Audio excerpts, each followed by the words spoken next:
Portanto, uma vez que estamos rodeados por uma tão grande nuvem de testemunhas, rejeitemos todo o peso e o pecado que facilmente nos assedia.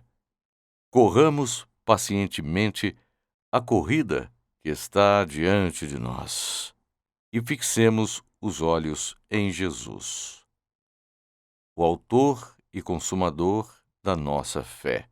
Em troca da alegria que lhe estava proposta, suportou a cruz, desprezou a vergonha e se assentou à direita do trono de Deus. Considerai, pois, aquele que suportou tal oposição dos pecadores contra si, para que vós não vos canseis e desanimeis.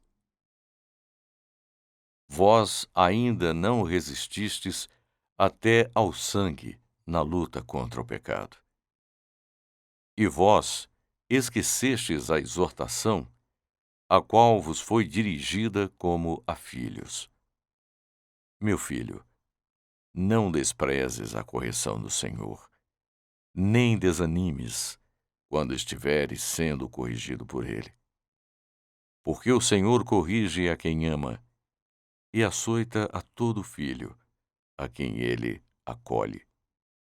Suportai o sofrimento como forma de correção. Deus vos trata como filhos. Pois qual é o filho a quem o pai não corrige? Mas, se estáis sem correção, da qual todos são participantes, então vós sois filhos ilegítimos e não filhos dele. Além disso, tínhamos pais segundo a carne, que nos corrigiam, e nós os respeitávamos. Não deveríamos mais ainda obedecer ao nosso pai espiritual e assim viver? Por um lado, nossos pais nos corrigiam por alguns dias, como lhes parecia certo. Mas, por outro lado, Deus nos corrige para o nosso bem, para que possamos participar da sua santidade. Toda correção no momento não parece motivo de alegria, mas de tristeza.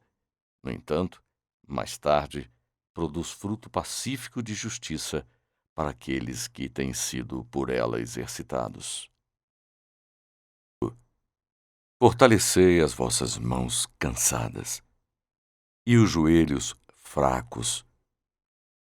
Fazei caminhos retos para os pés, para que todo aquele que é manco não se desvie.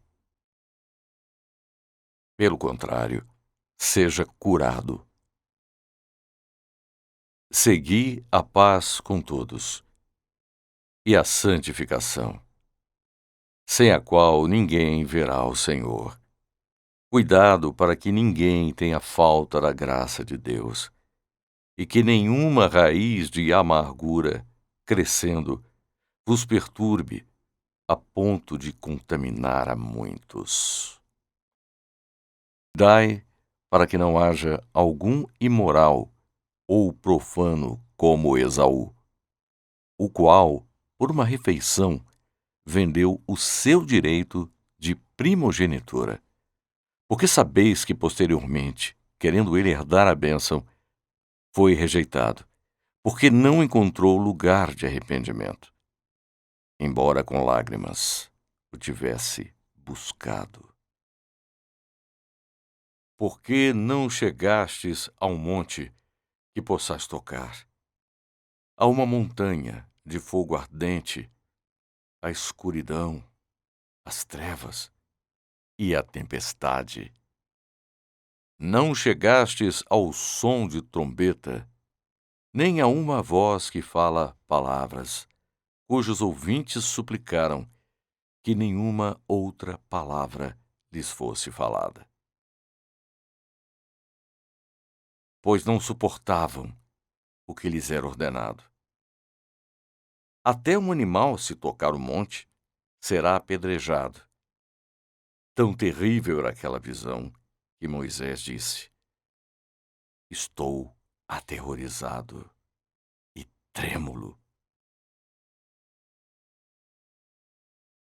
Mas chegastes ao monte Sião, à cidade do Deus vivo, a Jerusalém celestial, e às dezenas de milhares de anjos em celebração.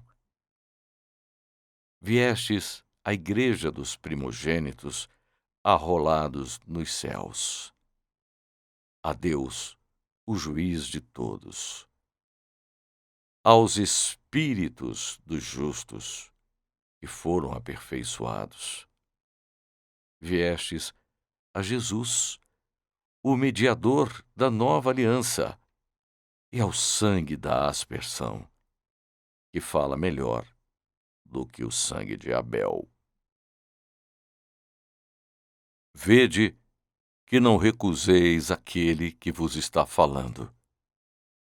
Pois, se as pessoas que rejeitaram quem na terra os advertiam não escaparam, nós certamente não escaparemos, se nos desviarmos daquele que nos está advertindo dos céus.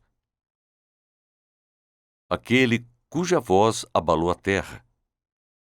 Mas agora ele prometeu e disse: ainda uma vez mais hei de abalar não só a terra, mas também o céu.